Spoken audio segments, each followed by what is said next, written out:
I spent 33 years thinking that loyalty meant love, that if I gave enough, helped enough, stayed quiet enough, eventually, I'd be seen. Not as a janitor, not as a fallback, but as a brother, a son, a human being. But what if I told you that the people closest to me, my own family, weren't just ungrateful, but depended on my silence to survive? It all came to a head at a wedding, not mine. I was never the one people celebrated. I was the one footing the bill, standing in the background, cutting corners on my own meals just so someone else could have the perfect cake, the perfect dress, the perfect dream. And when my sister Lena stood up at her reception, champagne in hand, laughter in her voice, and said, "Thanks to my brother for the food. But come on, nobody wants a janitor in the wedding album," it hit me like a freight train. That laugh, that crowd of smiling faces, that was my reward. Not gratitude, not love, a punchline.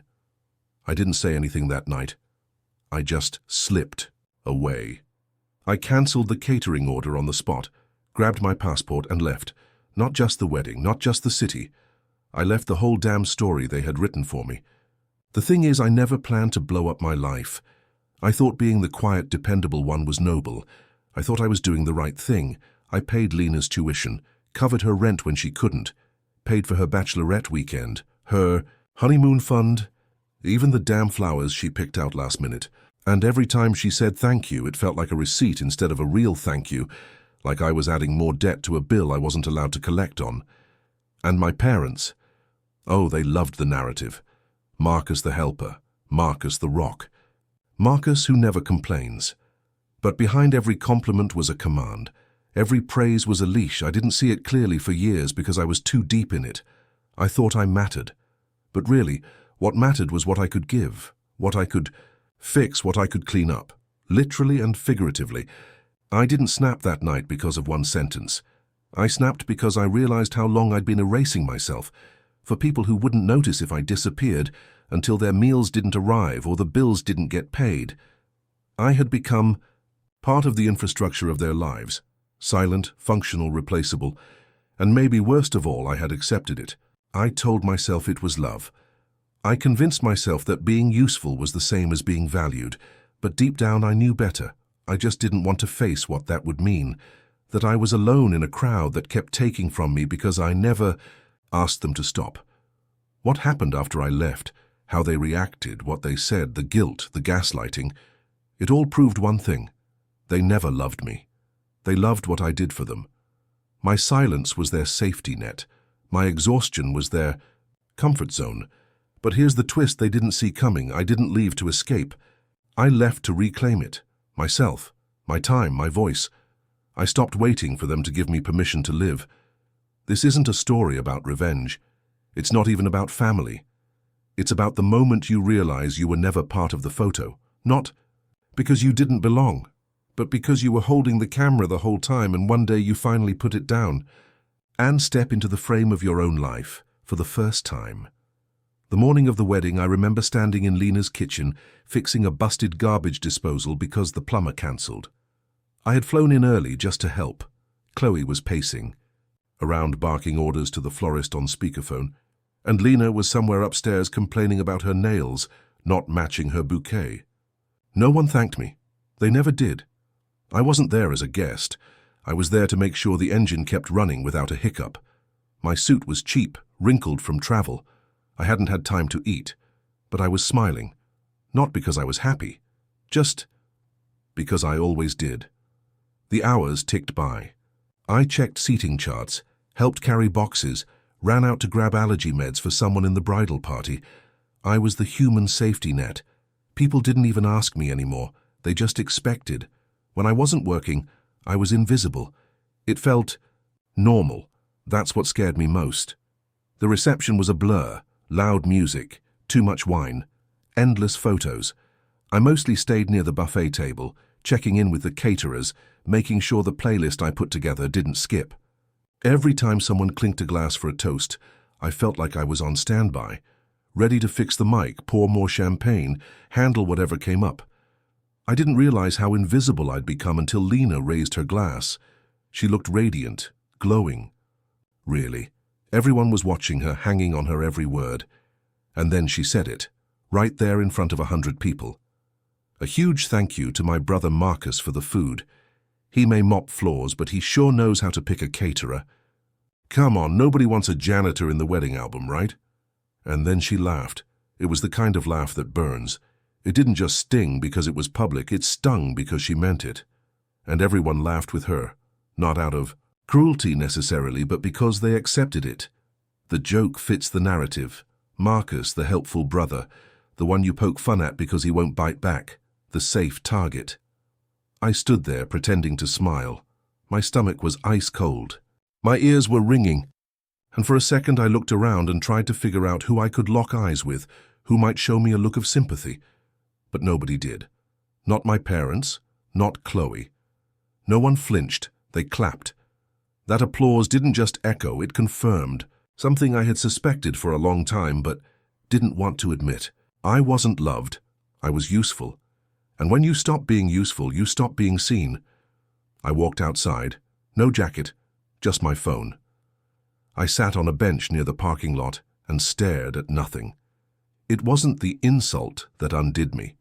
It was the realization that I had built this. I had trained them to treat me this way. Every time I said yes when I wanted to say no, every time I gave more than I had, every time I made their emergencies my responsibility, I could have gone back in. Could have waited it out, let them pretend it didn't happen. But something in me snapped, not in anger, not in rage. It was quiet. I opened my phone, cancelled the catering service's final invoice, called a rideshare to the airport, booked the first flight to Lisbon I could find. I didn't even know why Lisbon. I had seen a photo of it once on a postcard. It looked warm and far away. I texted no one. I left the reception in the middle of it all. I didn't pack. I didn't even go back to my hotel room. I just went. And the second that plane lifted off, I felt something I hadn't felt in years. Relief. On the flight, I didn't sleep. I stared at the seat in front of me and replayed everything in my head. Every favor. Every dollar. Every time Lena called me the best big brother in the world because I bailed her out, and I realized it was all conditional, not love, not real, just a system, a transaction. I thought about how many holidays I'd spent alone while Lena traveled, how many birthdays I skipped for work so I could send her money, how often I'd held back from telling my parents how tired I was because I knew they'd twist it, make it about them. I thought about every moment I swallowed my truth because I didn't want to ruin the mood. I landed in Portugal with no plan, just a carry-on bag, and the sense that if I didn't take a break now, I never would. I booked a cheap Airbnb with a balcony and sat outside drinking espresso like I belonged there. Nobody knew me. Nobody asked me for anything. I didn't have to earn my place at that moment, and for once I didn't feel small. That night, while Lena and Chloe danced the night away, snapping pictures and living in the fantasy, I walked through Lisbon's narrow streets and started breathing like a free man. I didn't know what would come next. I didn't have a strategy. I didn't have closure. But I had distance. I had air. I had a chance. And I knew this. I would never be the punchline again. The silence didn't last long. On the second day, in Lisbon, my phone lit up with messages, texts, missed calls, voicemails. First, it was my mom. Her voice was that carefully rehearsed blend of confusion and guilt. Marcus, honey, are you okay? You just left. No one knows where you are. Lena's worried sick. That last part, a lie. If Lena was worried, it was about the optics, about people asking where I went, about the food running out, about the social media narrative being disrupted, not about me. Then came the messages from Chloe, more direct, less performative. You need to reimburse us for the catering, she wrote. Your little stunt was cruel and childish. Grow up. Cruel.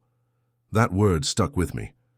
The woman who had stood next to my sister, laughing at my expense, was now calling me cruel. I didn't respond. I didn't respond to any of them. Not at first. They didn't miss me. They missed what I provided. Money, effort, compliance. My usefulness had a shelf life, and I had just let it expire. Then came my dad. He didn't ask questions. He didn't pretend to be worried. He just said, "You owe it to your sister to fix this. Stop making everything about you." That was The moment I knew, I wasn't missing from their lives. I had simply stopped being useful. I spent the next few days walking through Lisbon, eating slowly, reading without checking the time, doing nothing with complete intention. But my mind wasn't quiet. I kept thinking back to all the ways they had rewritten the story of our family, how they had made my sacrifices invisible and their burdens sacred. I had been painted as the solid one, the dependable one, which sounds flattering until you realize it means your feelings don't count. They never asked what I wanted. They assumed I was fine because I never made noise. That was my role, the quiet one, the one who adjusted, compromised, bent over backward to keep things from falling apart. But the truth is, I had fallen apart a long time ago. I just kept sweeping up the pieces so they wouldn't trip over them. By the end of that week, something inside me flipped. I wasn't sad. I was focused.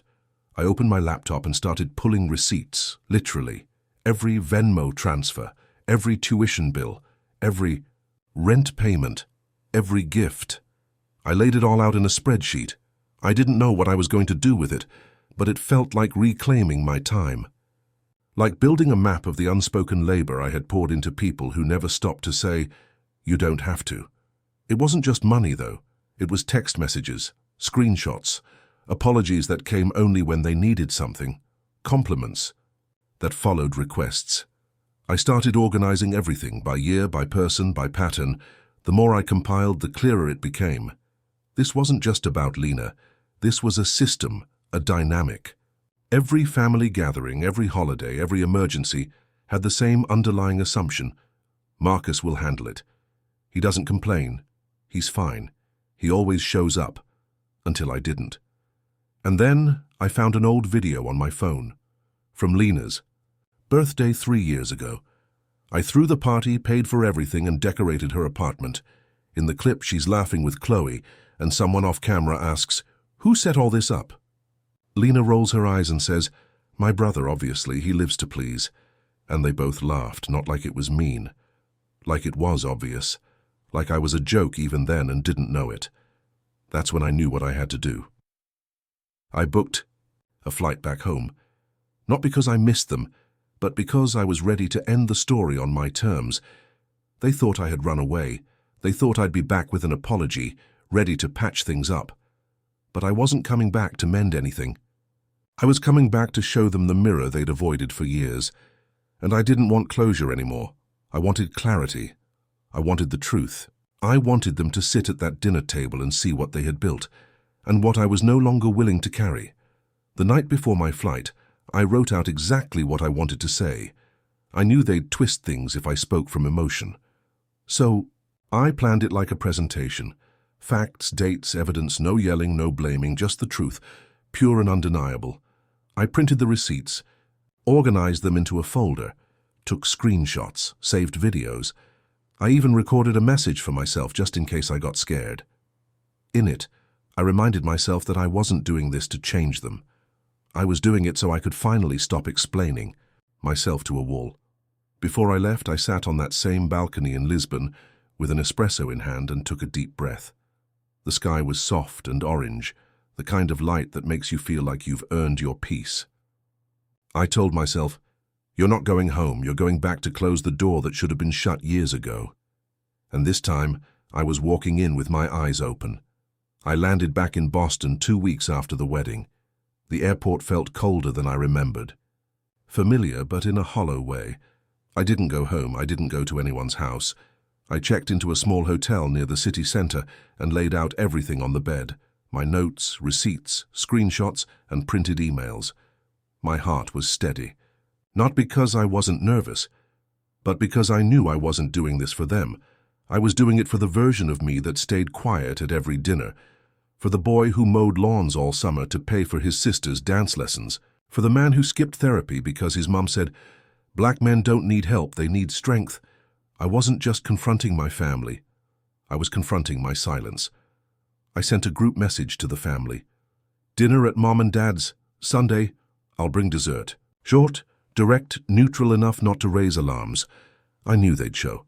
Curiosity is powerful, especially when you're used to holding the reins. Sunday came. I walked in just as the roast was being pulled from the oven. My parents smiled like nothing happened. Chloe was seated next to Lena, whispering about honeymoon options. Ashley, my cousin, gave me a tight hug and a questioning look, but said nothing. I waited until the plates were cleared, until the wine had softened everyone's edges.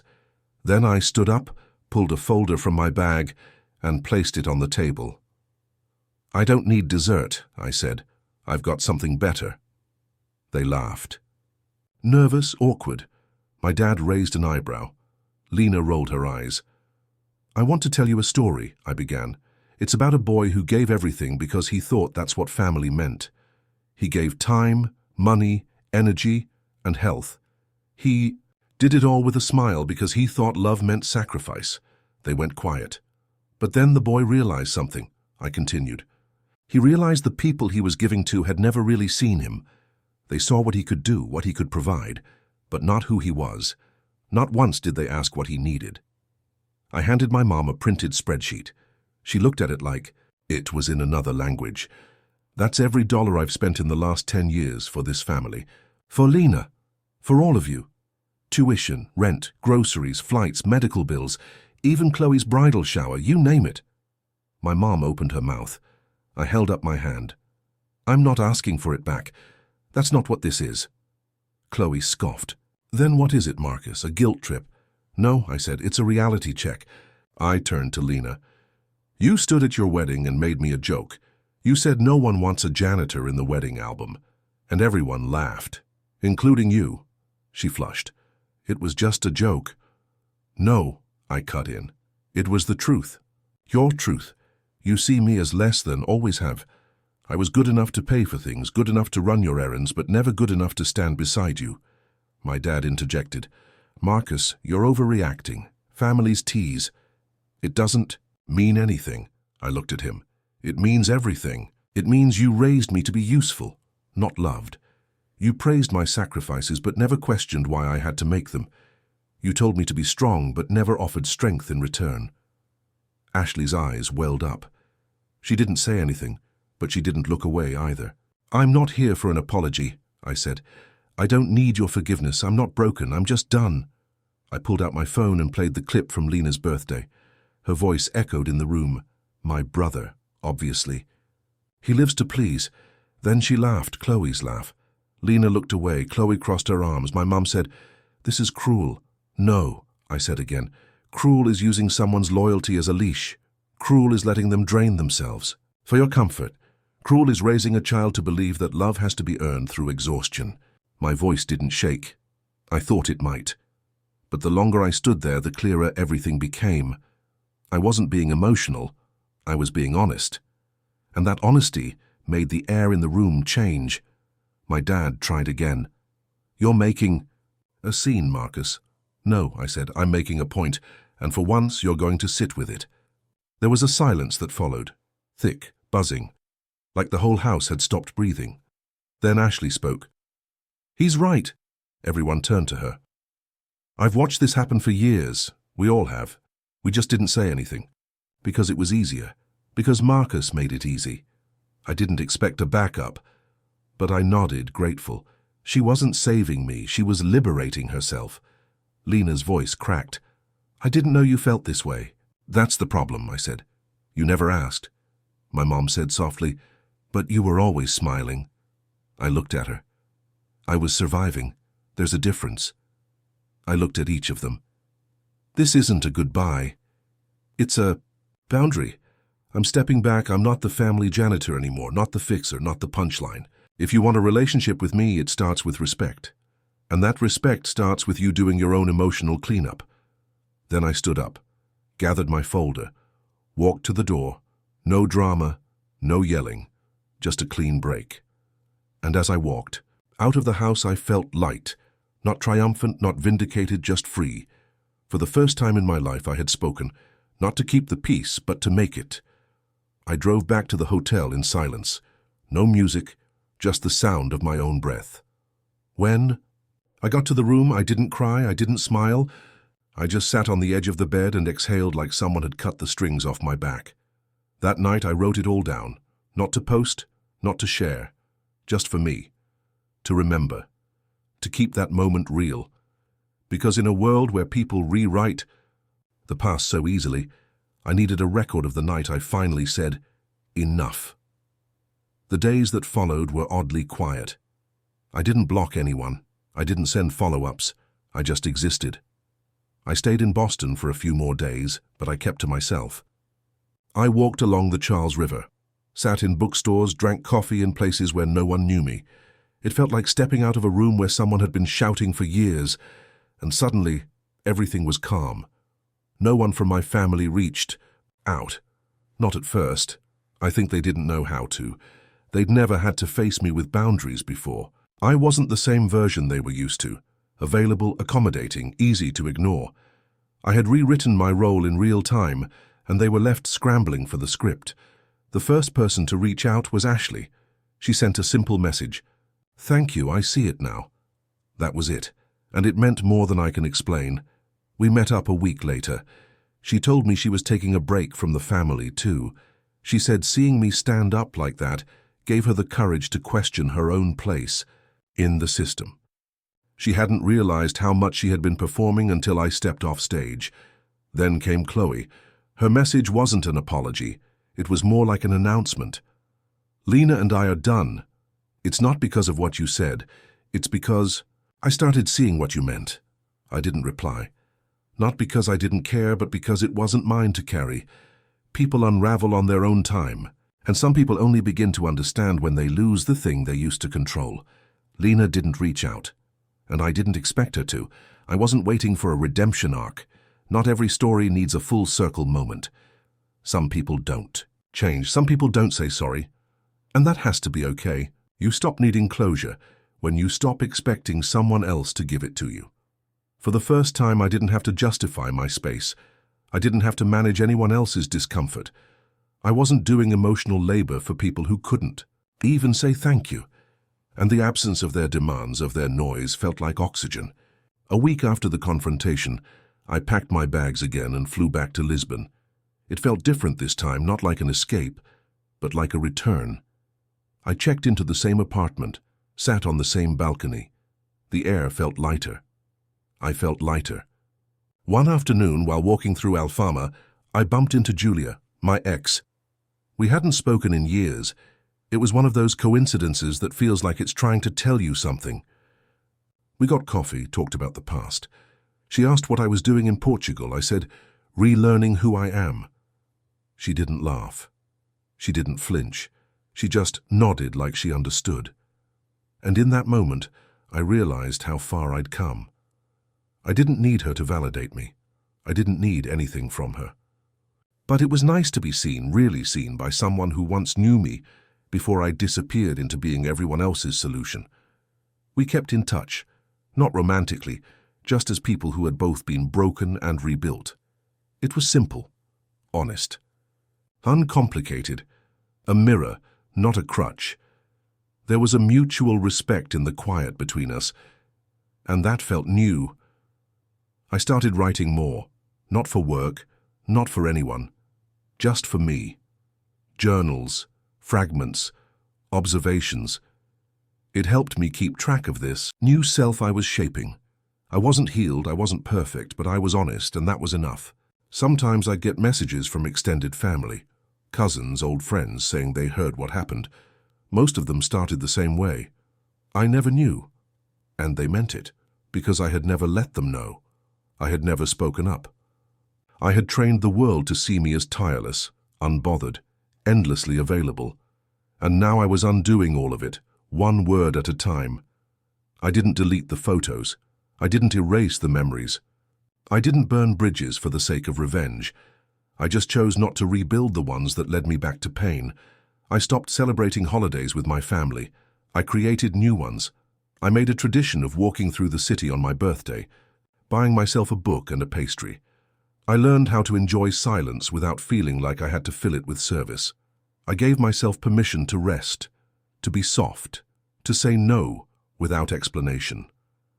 I started listening to my own needs instead of anticipating everyone else's.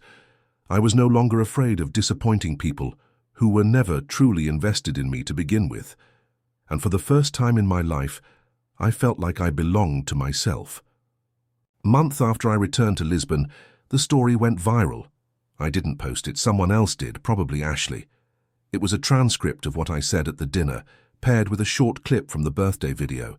The post exploded. Comments poured in, thousands of them. People from all over the world sharing their own family stories, their own silence, their own breaking points. I read every word, not because I needed validation, but because I realized I wasn't alone. There were so many of us, playing the role, carrying the weight, making it look easy. And for the first time, it felt like someone had cracked a window in a suffocating room. Fresh air, light, truth. People started calling it the Janitor speech. Some said it was brave. Some said it was selfish. I didn't argue, let them interpret it how they want. I knew what it really was. It was a boundary, spoken out loud, after a lifetime of whispering. A journalist reached out, asked if I wanted to do an interview. I said no. Not because I was afraid, but because I didn't need to be the face of this. I wasn't trying to be a symbol. I was just trying to live. I did, however, write something for myself. A single sentence on a whiteboard I hung in the kitchen. They didn't love me, they loved my silence. I looked at it every morning. Not out of bitterness, but out of clarity. It kept me grounded. It reminded me of the cost of being quiet, in a world that only respects noise when it benefits them. Every now and then someone would recognize me, a barista. I am a college student, a tourist. They'd say, "Are you that guy from the post?" I'd smile and say, "Used to be." Because I wasn't living in that moment anymore. I had let it go. I wasn't holding on to the pain. I was holding on to peace. One evening I sat with Ashley on a video call. She looked freer. Her hair was different, her eyes are clearer. She told me she had gone no contact with one side of the family. Said it wasn't easy, but it was necessary. I told her I understood, because I did. That call felt like a full circle moment, not because everything was fixed, but because someone else had found their voice. And if there's anything more powerful than reclaiming your own truth, it's watching someone else realize they can reclaim theirs too. I spent the rest of that year in Portugal. I got a job at a local art gallery, part-time, nothing fancy, but it felt right. I spent afternoons helping set up exhibits and evenings watching the sun melt over terracotta rooftops. Life didn't feel like a reward. It felt like a choice. One day I stood in front of a mirror, not flexing, not checking for flaws, just standing, taking myself in. I looked tired, older. But I also looked like someone who had finally stopped asking for permission to exist. I didn't need to be impressive. I just needed to be whole. People ask me sometimes if I'll ever talk to my family again. And I never say never, but I also don't plan for it. I don't build stories around reunions. I build routines around presence. I drink coffee with both hands. I walk without checking my phone. I say no without guilt. There's a myth we carry, that closure comes from reconciliation, that healing looks like hugs and tears and long conversations. But sometimes, healing is quiet. Sometimes it looks like distance, like saying less, like living more. And maybe that's the real revolution, choosing peace over permission. This story isn't about a family dinner. It's not about a wedding toast. It's not even about a brother and a sister. It's about identity, about boundaries, about how long we're willing to stay in places where we're only valued for what we give and never for who we are. It's about shedding the skin of who we had to be to survive and finally growing into who we were always meant to be. I still keep the whiteboard. I've added a few more lines now. You don't owe your silence to people who never listened. Being needed isn't the same as being loved. Say no, stay free. Let them feel the absence they never thought they'd have to face. Sometimes I erase them. Sometimes I rewrite them. But the message never changes. I get to choose. Now. I get to decide what love looks like, what family means, what freedom feels like.